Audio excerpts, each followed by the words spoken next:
I actually have a document where since the beginning, I have been tracking war crimes, crimes against humanity, and genocide, and I keep track of it and seeing what fits into what category. And hence why I'm saying all three of those crimes are being committed. No one can act with impunity. These are crimes that are beyond the pale.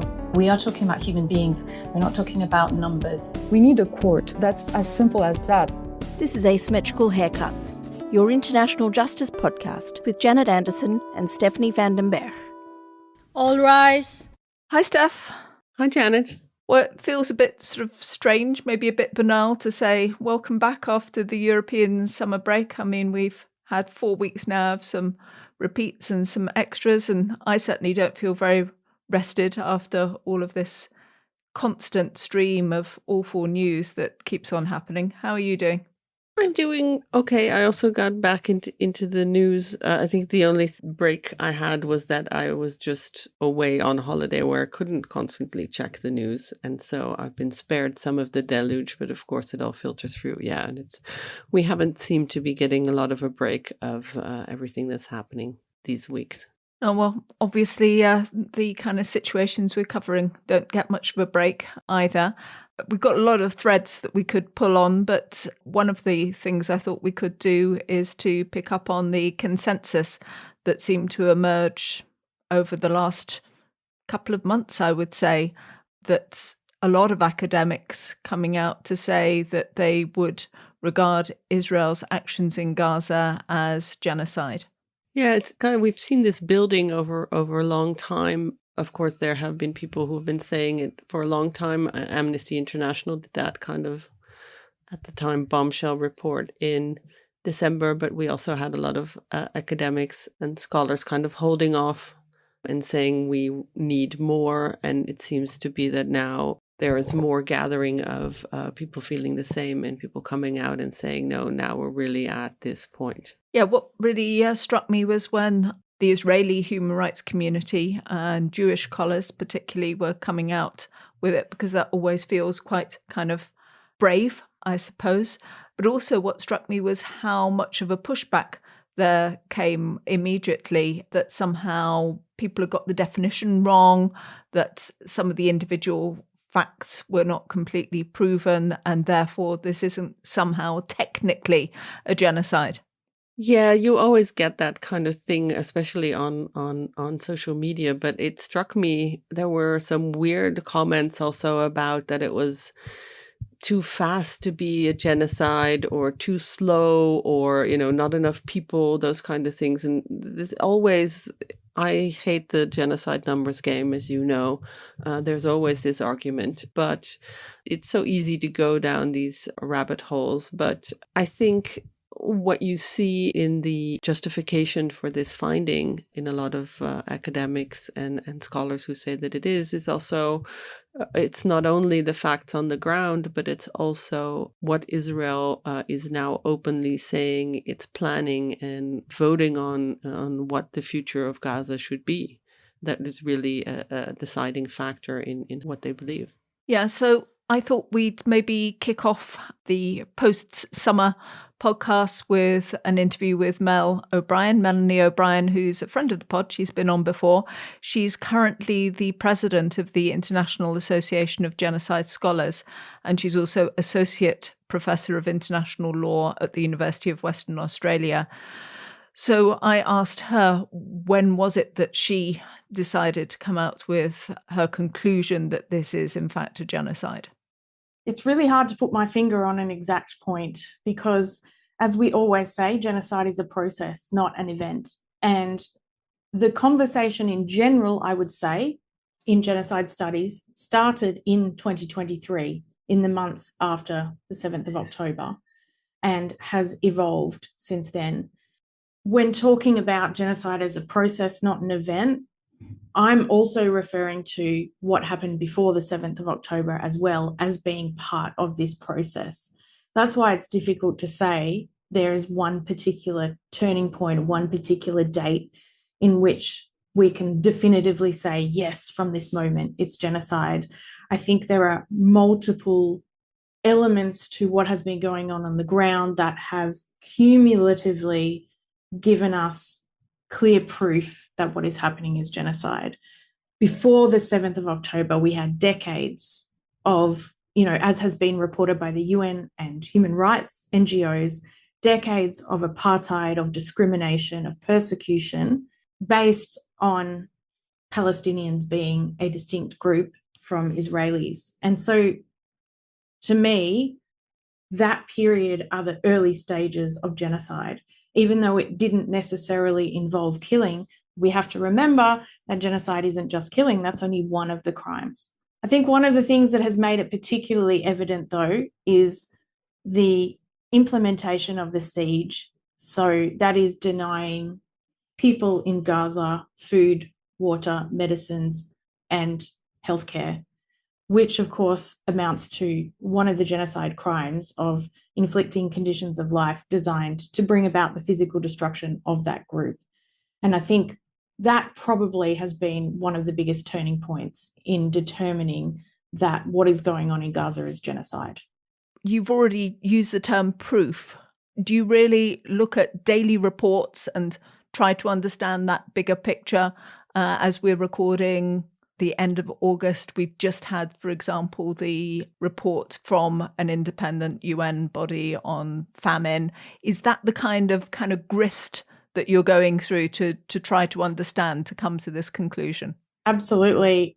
And it really is a daily basis, keeping track of this on a daily basis to see what is happening on the ground, looking at reports from the UN, looking at reports from NGOs, different organizations, and what's being reported across many, many different news sources. And so there is just so much evidence. And I know it's really challenging as well to even collect that evidence because journalists are not allowed into Gaza. The UN is now not allowed into Gaza. So there are all these monitoring bodies that are simply not allowed into Gaza. And so we're getting information coming out from the Palestinian journalists or the few that are left now and who haven't already been killed, but also humanitarian, particularly medical organizations like Médecins Sans Frontières, who are also producing reports talking about killings. So it is, even though we're not even able to get all the evidence we can yet, we're still getting enough that it definitely shows, war crimes, crimes against humanity, and genocide being committed essentially on a daily basis in Gaza. In terms of that standard of proof, do you have in your mind what would hold up in a court? Because in a court, potentially you might have counter arguments. You might be able to understand sort of whether this is something that's coming from only one perspective. Is that what's in your mind as well? I think that in an ideal world, we're imagining that court cases will go ahead when Israel has pulled out of Gaza. That's obviously an ideal solution from a humanitarian perspective, but also that outsiders would be permitted to enter into Gaza and collect evidence, physical evidence including, but also interviewing survivors, interviewing victims, people who have been on the ground as witnesses but experiencing themselves that kind of evidence. I think we have a lot of evidence already that would certainly hold up in court. So I don't think we necessarily can question, I'm not saying 100% of evidence that we absolutely know is of court quality, but I think the majority of it will do that. The Office of the Prosecutor, generally the International Criminal Court often, and the International Court of Justice, looks to reports by organizations and the UN. And so that's what they can, in part, be able to draw on. You've already mentioned how genocide isn't only killing. I see a lot of discussion around that. That's understood. But on the other hand, we also know that the Genocide Convention was written in such a way to make it quite narrow. And we have things like special intent in there. So do you also have in mind, do you have your copy of the Genocide Convention open as you're looking through things and saying, okay, tick, cross, and check against it because you know how how specific it is? Honestly, I pretty much do. I actually have a document where since the beginning, I have been tracking war crimes, crimes against humanity, and genocide, and I keep track of it and seeing what fits into what category. And hence why I'm saying all three of those crimes are being committed. And, you mentioned the intent, the special intent, or the dolus specialis, which is known to be the most difficult element of the crime of genocide to prove in a court of law. And that's what makes genocide a different crime from the other categories of crimes, because it has this special intent to destroy in whole or in part a racial, ethnic, religious, or national group. And then you have the list of 5 crimes. What I found in thinking about the special intent, so first of all, a really obvious way to look at intent is to look at statements made by leaders, political and military leaders, but also community leaders. It could be religious leaders or people in the media, journalists, professors. So leaders who will have an influence when they speak to people in their community. And looking at their statements, and, I think it's been fairly public really since the very beginning, since the 8th of October, that there have been and still continue to be express statements made by political and military leaders in Israel that talk about starving Palestinians, that talk about destroying Palestine and destroying Palestinians, that dehumanize Palestinians. So that has been an ongoing rhetoric coming out of the leadership. So that goes towards establishing intent, because they're out there saying we are openly starving Palestinians. It also goes towards showing incitement to genocide in saying, that we need to destroy them, we need to destroy Palestine. But in addition, in terms of thinking about the dolus specialis, we also need to look at a pattern of conduct. And by doing that, we can then go and look at the individual crimes themselves. And, walking through them, obviously, we have killing. So we have killing by bombing, explosions, shooting people, including people who are lining up to get food. So that we've ticked that box. The second one, causing serious bodily or mental harm, honestly, on a daily basis, that's happening. Because you think about the people in Palestine and what they're dealing with. Every single day, they're in fear for their lives. They're living in a context where they don't have shelter, where they're repeatedly being forcibly displaced within Gaza, where they're in fear of their own lives, but also those of their loved ones, and experiencing the loss of their loved ones when they're killed. They are living in just horrific conditions. So we can definitely say that serious bodily and mental harm is occurring on a daily basis. In terms of thinking about serious bodily harm, there's, well over 150,000 people have been injured so far. So that, that's the second one, we've ticked that box. Then if we think about these inflicting conditions of life designed to bring about physical destruction, we can also tick that box. So with the kind of conduct that this covers is exactly what's going on. So the denial of medicine and the denial of healthcare, the denial of water, the denial of shelter, the denial of food. These are all the types of things that the international tribunals, criminal tribunals, have said amount to this kinds of conditions designed to bring about destruction of life. And one of the things that I think is really important is that this is not unusual in the genocide process. In my research, I found that denying food and water and healthcare, things like sanitation, denying sanitation, are really quite crucial in the genocide process, because they are a way that perpetrators can commit genocide without having to use resources. They don't have to buy bullets, they don't have to buy bombs, they don't have to construct gas chambers. They can just deny people the essentials they need to live, and even though it's slower, they will die. So that is 3. The fourth one that we'd be looking at here is actions designed to prevent births, which has also been happening. So in terms of destruction of the healthcare system, that includes maternity hospitals and wards. And there has been a significant impact on women, on pregnant women, and on babies and young children. So babies and young children are often the first affected by lack of access to food because they are young and their bodies are growing and they need more to sustain them in life. But also the rate of miscarriages has significantly increased, unsurprisingly. There's also been one of the UN reports talked about the bombing of a fertility clinic, over 4,000 embryos in it, and they found that fit within that genocide crime because it was known that was a healthcare facility and therefore protected, but it was also known what kind of facility that it was. So there was absolutely no reason for that to be bombed other than obviously to destroy the potential for future Palestinians.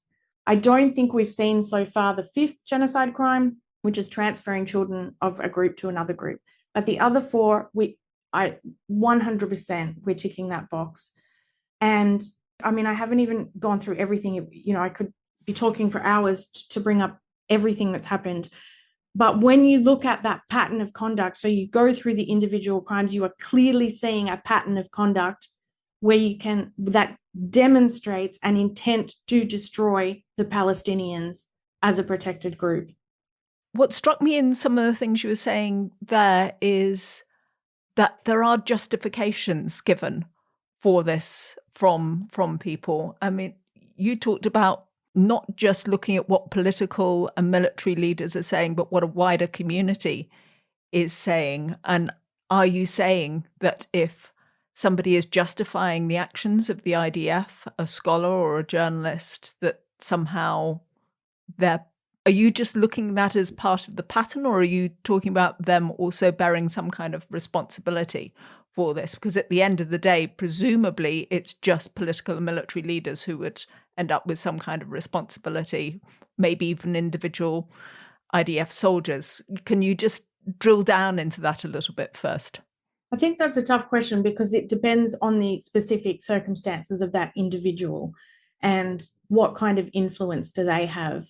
And we do see that this rhetoric has an influence. I mean, there are videos out there of IDF soldiers saying horrific things and glorifying what they're doing on the ground.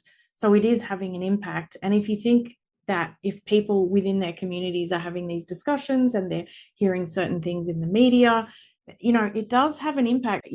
Those of us who have studied genocides, one of the things we look at is the role of propaganda and essentially how important that is in delivering a specific message that a perpetrator regime wants to deliver to the majority population. And when you hear that message repeated over time, and perhaps you're not even really hearing or at all hearing any other messages, then people's mindset changes.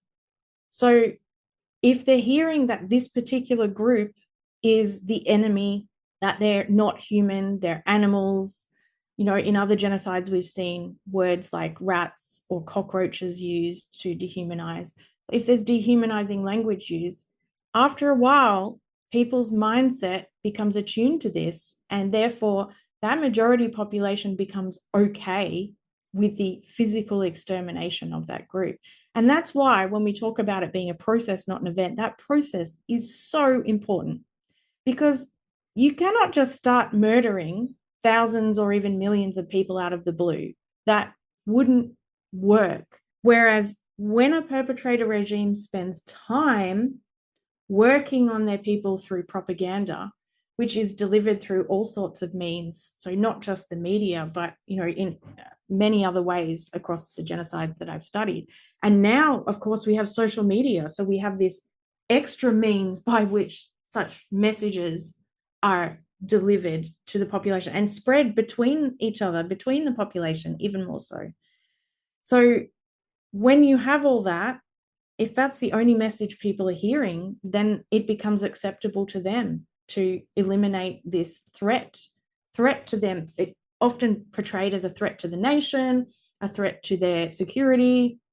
And that is very, very common trope that you find in other genocides as well, this positioning the targeted group as a threat.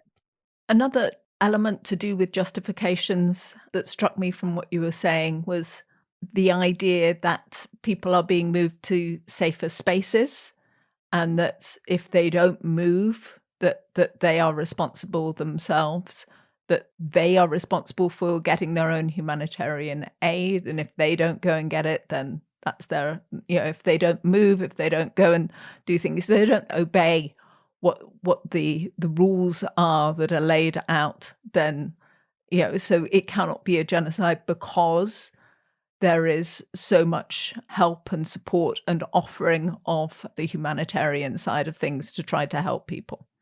Yeah, I think at this point, that's really a dead argument. When you're talking about a space as small as Gaza, people have been forcibly displaced multiple times. So it's not just one relocation for their safety, for example. And under international humanitarian law, it is permitted to relocate populations, but only if it's required for their own safety. But when you get to the point, I've seen interviews with people saying they've relocated, displaced 10 times. And when you get to this point where people are told, okay, go to X location because X location is safe, and then that's being bombed as well, it means that nowhere is safe. And I think a couple of days ago, I was looking at the stats that said something like 83% of Gaza is under a removal order from Israel. So we're talking about less than 20% left of space in that tiny strip of land where people are supposedly able to be safely, which is absolutely absurd. And we're obviously also, in doing that, in putting them into such a small location, you're putting them at high risk of things like communicable diseases, which are inevitable when people are concentrated into such a small space. So I don't think anymore that is any valid legal argument that, we're telling them we're going to bomb and they can move, because now almost everywhere is unsafe and there's almost nowhere that they can go. And in terms of they can go and get their own food, obviously, since Israel has blocked aid agencies from providing humanitarian assistance, there used to be 400 locations where people could go to get food. There's now four in the entire territory, which means there are people who will not be able to access any food at all. And as we know, there are well over 1,000 people that have been killed, that have been shot while trying to get food at those 4 places, which you can absolutely imagine why it's chaos at those 4 places. And as I understand from the testimony of former US soldiers who were briefly working for that so-called humanitarian foundation, they were saying that they would be open, these food distribution points would only be open for about 20 minutes a day, and then sometimes they weren't even opening it for that length of time.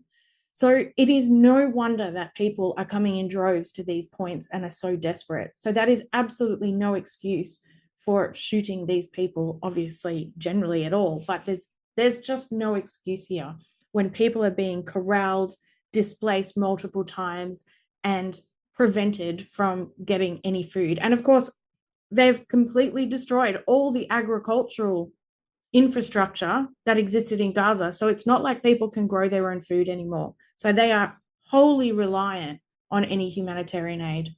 The third kind of set of justifications that I see coming out regularly is that we're talking about a serious armed conflict where there is a serious military threat to Israel, to the security of the state. You talked about it in terms of propaganda, but underlying that, there is a threat to Israel, which was demonstrated in October by Hamas. And therefore, what they do is justified in some form. And you can't really talk about it in terms of genocide because it's just dealing with a military adversary on the other side. And absolutely, in this case, there is an armed terrorist group that is a threat. And what they did on the 7th of October was absolutely horrific and should also result in prosecutions for war crimes and crimes against humanity, sexual violence, torture, murder. And I think on the 8th of October of 2023, we have a different conversation about self-defense. But we're now talking about, where are we? I don't know, something like 20 months later, and it's still going. And there's no justification for genocide. There isn't. There's no justification for committing war crimes and crimes against humanity. So the response has been so inherently disproportionate. And even, in the past week, it came out that Israel's own figures are putting that well over 80% of the fatalities are civilians. So they know, their own military figures, they know that the majority of people that they're killing are civilians. So they can hardly argue that this is about their conflict with Hamas, the terrorist armed group, and that overall by now that it's all about self-defense. And, there are Israelis themselves, including families of hostages, who are calling for a ceasefire because they don't see that what Israel is doing is going to successfully result in the release of the hostages, and particularly while those who are left alive are still alive. So this argument of self-defense has just, I think it died quite a long time ago. And just to kind of differentiate in talking about the propaganda narrative of there being a threat, yes, in this case, there is a threat, namely Hamas, an armed terrorist group. But the narrative is bigger than that. When we have leaders, Israeli leaders, saying things like there are no innocent Palestinians, that's where we're changing the narrative and we're getting into that genocidal propaganda rhetoric where everybody is a threat. Anyone who falls under that label is a threat. So that's how it becomes genocidal rhetoric and differentiates from simply focusing on Hamas. As the president of this association of genocide scholars, I just wondered if you could kind of take me inside, to the extent that you're allowed to, inside the debates there. I mean, do you discuss with each other? You're all going to conferences together, I'm assuming, and you saying to each other, okay, when are we all going to come out? Because I was just conscious that this summer, European summer, it's like everybody and their mother is talking about genocide. Is it something that you all kind of consciously said, okay, now's the time, we've got to go for it? I can definitely say that scholars are talking amongst themselves. That's for sure. So the way that the International Association of Genocide Scholars works is that any of our members can submit a resolution on any topic. And in the past, we have passed resolutions relating to a variety of different atrocity situations and genocides. For example, the Uyghurs or the Kurdish genocide or Nagorno-Karabakh.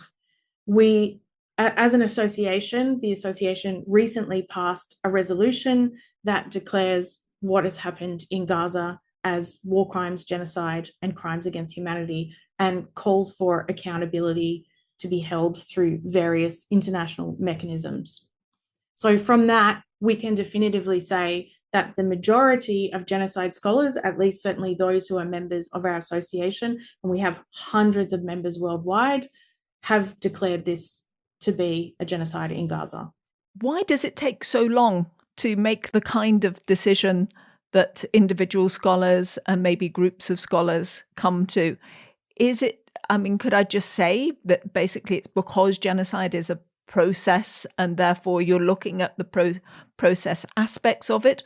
Or is it because this is uniquely really difficult? Because it involves Israel, because it involves those who are the descendants of the survivors of the Holocaust, that somehow everybody has to be extra careful on this one? The fact that genocide is a process does come into play. And in my book, I talk about looking at the process in a way through human rights violations, in a way to use that pattern as a midstream prevention. So before we actually get to the killing, already talking about something as being in the genocide process. But it's still something that people tend to be hesitant to do before there's killing. But I think in this situation, when we're talking about Israel-Palestine, it has been a completely different circumstance. And part of it has undoubtedly been over the period of time, I would like to say less so now, but it is still problematic, that people have been punished by their institutions for speaking out against what Israel is doing, for supporting student protests. Students have been punished as well, to the point of being kicked out of their universities. There are academics, particularly in the United States, that have faced disciplinary proceedings. So that has had a very significant chill on freedom of speech, of academic freedom, because people have been unwilling to speak out for fear of repercussions, for fear of losing their job, essentially. And obviously, with the Trump regime in now, that is increasing in severity, where institutions are being punished by the government, and where, for example, if you are a non-US citizen working at a US university and were to be critical of Israel, there is a chance that you could be deported from the United States, which is obviously really serious. You have a deportation on your record, which will cause trouble with being able to enter any other country. So there are all these serious repercussions and very serious chilling of academic freedom that has been going on. And I, speaking from myself, and I'm sure there are others who have had it, I've certainly had hate mail for speaking out about this. I've been called worse than Hitler, which doesn't really make sense. But, so by speaking out, people are to an extent putting themselves at risk depending on their circumstances. And I think that has been a significant factor in chilling this conversation about what's going on. I want to finish off, Mel, by turning to the area that we usually cover, even though we try to sort of expand the conversation, which is the international courts and tribunals. And just ask you to kind of work through with me to understand what has already happened on applying the Genocide Convention and what we can understand from that. Because as far as I understand, there's basically only one case at the International Court of Justice, Bosnia versus Serbia, where we have some kind of ruling from judges. We have some cases pending, South Africa versus Israel, Gambia versus Myanmar. So, there may be a bit more stuff that you can go into, but could you help us understand what's useful to know from that and what maybe isn't so useful to understand from what we have so far from the International Court of Justice? So we have 2 completed cases so far out of the ICJ, which were Croatia and Serbia and Bosnia and Serbia. Mostly we talk about Bosnia and Serbia because it was the case where there was a positive finding of state responsibility for genocide. So that positive finding was against Serbia in the Bosnia-Serbia case. And what they determined was that the genocide that was carried out in Srebrenica by the Serbian army was something the government of the Federal Republic of Yugoslavia, as they were known at the time, should have prevented. So the court said that they weren't responsible for the commission of the genocide, but that they were aware of what was going on the ground. They were aware of this condition of deep-seated hatred between the Serbs and Bosnian Muslims, and that they should have acted, that they did have some kind of power to prevent what was going on the ground, and they didn't do anything. So essentially they talked about this as a responsibility for omission, a failure to act. And there were quite a lot of important things that came out of that case as well, in general, in talking about prevention. So it was the case where the ICJ said, yes, the obligation to prevent genocide also means an obligation not to commit genocide, which maybe sounds obvious, but because those words are not in the Genocide Convention doesn't obligate anyone to not commit genocide. I think it's important that the court said that, because they said, well, if you're committing genocide, you haven't prevented genocide. So obviously that is prohibited as well. I think what's also important to take away from that is when they talk about prevention of genocide, that it occurs when there's a serious risk of genocide. Because what they're saying is it's pointless if your obligation to prevent only starts when genocide is already happening. And that makes complete sense, because how are you preventing something if it's already well underway? That doesn't mean that states shouldn't act when it is underway, but they're just saying that obligation is triggered when there's a serious risk of genocide. And in this case, in the South Africa-Israel case before the International Court of Justice, in the provisional measures that the court issued at 3 different points, January, March, and May in 2024, they talked about this, and they said, that it's plausible that there's a risk to the rights of the Palestinians not to be subject to acts of genocide.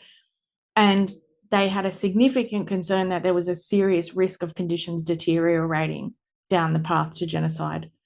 So these kinds of findings that we have, that the court found in Bosnia and Serbia, are being applied as well in the current cases that we have.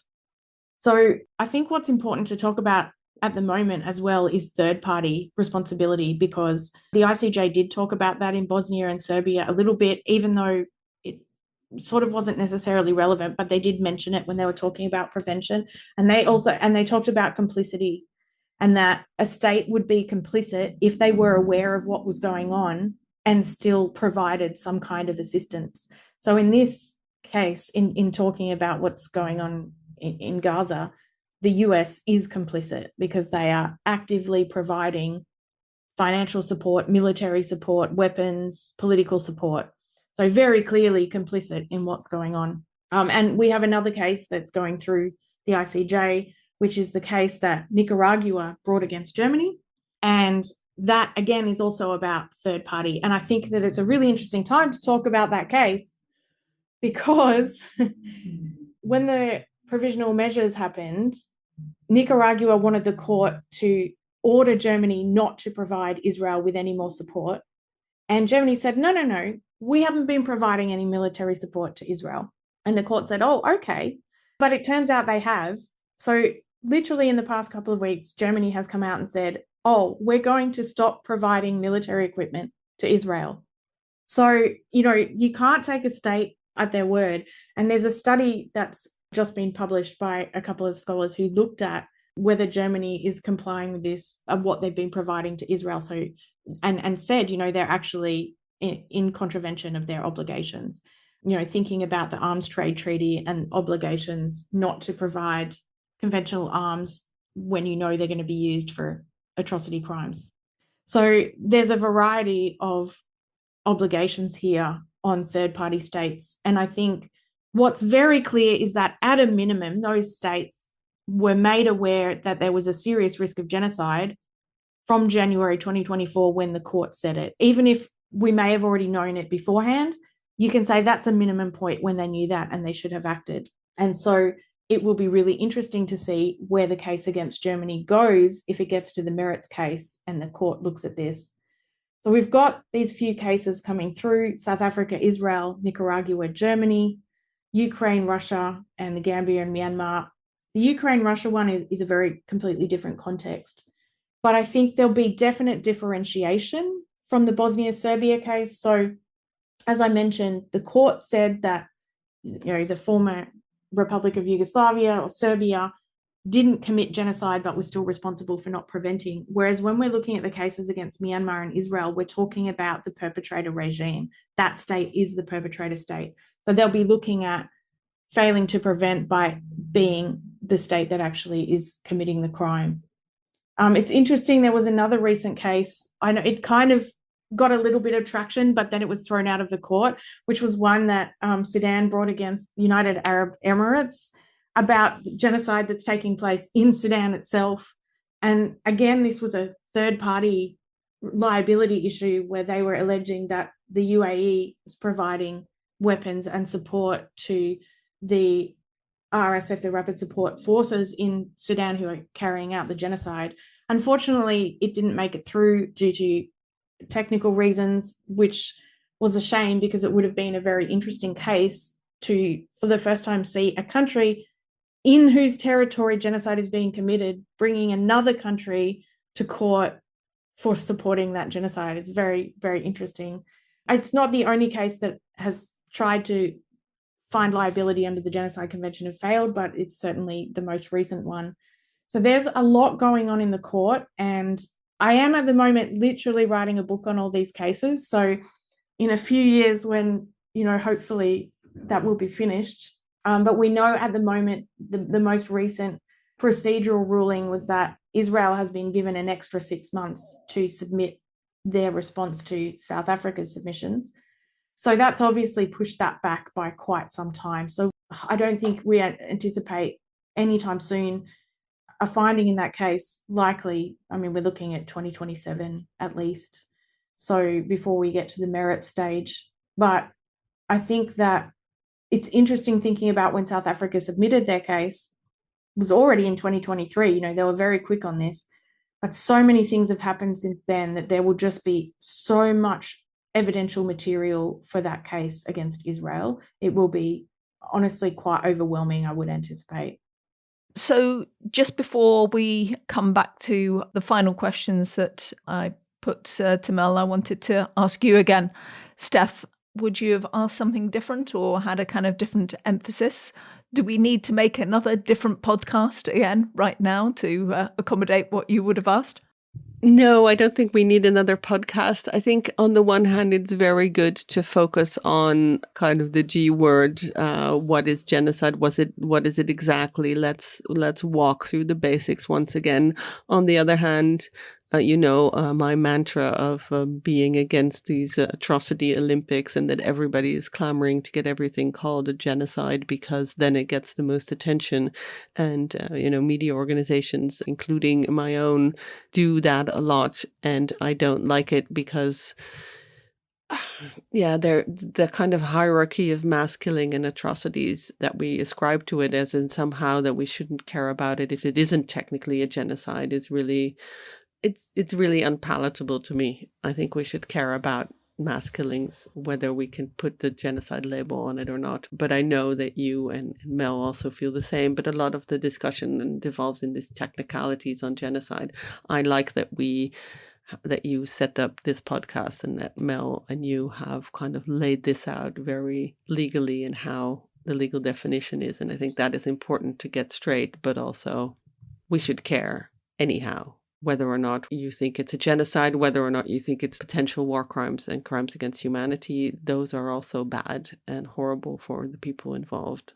Yeah, I was struck by Mel saying that she kind of also looked at war crimes, also looked at crimes against humanity. I mean, despite being also a genocide scholar, she's also very definitely in that mode of recognizing the broad range of crimes going on here. But in terms of the G word, as you put it, I suppose for me, it's because we don't have that crimes against humanity treaty still, which is still going to take years before it comes in. And therefore, in terms of holding any state sort of responsible for either not preventing or committing genocide, that's for me at least, I'm thinking about that. That's why I concentrated on the International Court of Justice and to understand the cases that have gone on there. And that is big in our world, isn't it? I mean, you're the person who covers the ICJ all the time. So, I mean, you know how much work you've got coming. How much work have you got coming up on Israel, South Africa, Myanmar, Gambia? I mean, you've got a ton of stuff coming up, haven't you? Yeah, at the ICJ as well. And especially the ICJ is kind of the only show in town that may be moving forward, but also it's moving forward at ICJ glacial pace. So if you look at the South Africa Israel genocide case, Israel has until January of next year to file its memorandum or its response to South Africa's case. And then I expect there will be preliminary objections. So that adds another year or something to the case. So it's going to be extremely long before a court actually rules on this. So while it may be the only case they can bring for state responsibility, it's also going to be very, very slow. We're expecting maybe this year to have hearings in Gambia, Myanmar on that genocide. That's going to, if they have a decision on that, that's also going to influence whatever they will decide on Israel and South Africa, because that's the precedent for this kind of case. So lots and lots to look at, but certainly nothing that's going to come anytime soon, not soon enough for the people in Gaza. And that is a kind of somber note, but we now have to kind of pivot back to the asymmetrical haircuts questions we generally ask, and also to kind of keep a sense of normalcy going, I guess. So back to the asymmetrical haircuts questions with Janet and Mel. We usually end the podcast with a few specific questions. One is there something I should have asked you in this context in terms of what you see as people making arguments that you think, no, they haven't quite got that right, and this is what they should know? Is there anything that you wish that I'd asked you that you would like to say? I do think there's some commentary out there, for example, that says, oh, it's irrelevant what we call it. And I think some of these arguments need more nuance because, to be honest, yes, probably to a Palestinian on the ground, it doesn't matter what it's called in what they're having to live through on a daily basis. But from a legal perspective, it absolutely matters what we're calling crimes. And there's, so many reasons for that. Firstly, if we're going into a court, we need to prove, if it's the International Criminal Court and someone's being prosecuted, there needs to be specific evidence of a specific crime committed by that person. So that's obviously really important that the categorization is correct, and that the prosecution can prove that. But also, the other really obvious thing from a legal perspective is that we have a genocide convention that triggers state obligations to prevent genocide when there's a serious risk of genocide. We do not have an equivalent treaty or convention for war crimes or crimes against humanity. Yes, there are certain obligations in international humanitarian law, but we don't have one treaty that obligates states to prevent or punish war crimes, that obligates states to prevent and punish crimes against humanity. That is in the works, with negotiations starting in 2026. And hopefully in 5 years' time, we can be talking about that. That treaty has come about, which will be fantastic. But for now, we don't have that. And so if something is genocide, it's so important to call it that and to trigger those state obligations to force states to act. And I'm not saying that that's always going to be successful. And I think at the moment we're seeing a huge challenge where states are not complying with their obligations to prevent genocide, particularly, for example, the United States. But it's still important to put that out there. And then later on, you can say, you were in violation of your obligations. You violated international law. That's still really important to do. You've already mentioned a number of genocide cases at the ICJ. Do you have a specific case, maybe not there, maybe somewhere else, that's kind of the case that you're always teaching, the case that you're always looking at, your kind of favorite case? I don't know if it's necessarily my favorite case, but I have to say the one that comes through the most, particularly when teaching public international law, is Nicaragua, the Nicaragua case. That is just, and I always have a joke with my students because, it pops up from week one. And so it pops up so often that when I'm talking about stuff, I'll say to my students, I won't even name it, I'll say, which case? And then the whole class goes, Nicaragua. So because there's so much in there that's relevant to the field that I work in terms of thinking about international humanitarian law and international human rights law, but also just generally, there are so many other issues that it brings in relation to state responsibility and, control and command over people. And so use of force, it just keeps popping up all through. And when I teach it, I'm technically inept. So my wonderful husband has edited some clips from Tom Cruise's movie, American Made, which is completely, in a way, unrelated movie. It's the story of a guy called Barry Seal, a supposedly true story, who was a pilot who supposedly worked for the CIA, which has never been proven. But it's a really fun movie. And part of it was his work for the CIA was that he was flying guns to Nicaragua and flying possibly Nicaraguans back to the United States for training. So it has this connection to the Nicaragua case. And actually, it has a really good description and excerpts through it that when you put it together, it's a really good background to the Nicaragua case. So it's just a nice way that I can, when you're teaching about this stuff, it's also serious. And it's very rare that you can actually do something fun in class. So I like to do that, to show them that little clip early on before we go through Nicaragua. I've been watching The Americans, the series about people from the KGB who were placed inside the United States long term as spies. Again, fictionalized. It's on Disney, just for those who want to see it as well. And there's a whole storyline, I think, in series 2 about supplying arms to the Contras. And I really enjoy when dramas make use of real historical facts, but play with it and do their own version of it. So I will put American Made. I've seen some clips from it. It does come up, doesn't it? It's pretty hilarious, but I will check that out if it comes onto my queue somewhere. It is an enjoyable action film, I have to say. And as someone, of course, who's now seen it many, many times, I still enjoy watching it. Anything else that you'd like to recommend, maybe more positively? What would you like to recommend that's not necessarily work then, if that's what you'd like to do? I would say at the moment, I'm partial to a Grisham, so I've been reading a lot of Grishams lately, and I happened to pick up The Guardians from a street library in my neighborhood, which was great.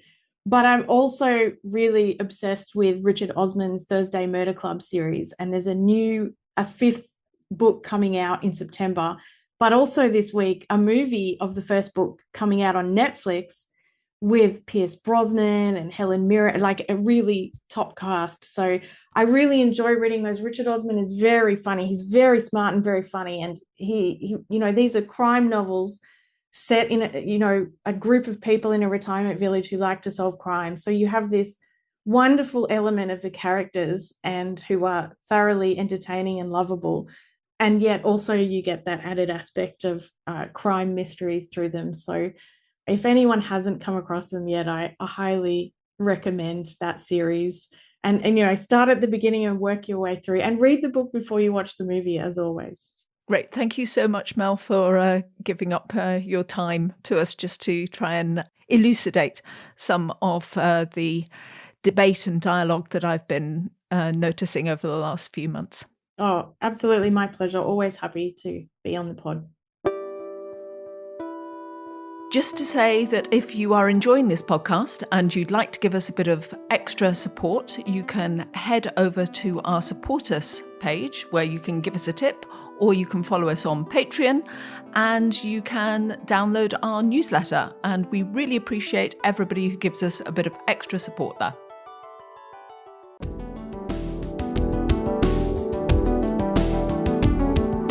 This was Asymmetrical Haircuts, your international justice podcast, created and presented by Janet Anderson and Stephanie van den Berg, in partnership with the Hague Humanity Hub. Music is by autonautics.com. You can find show notes and everything about the podcast on asymmetricalhaircuts.com. This show is available on every major podcast service, so please subscribe, give us a rating, and spread the word.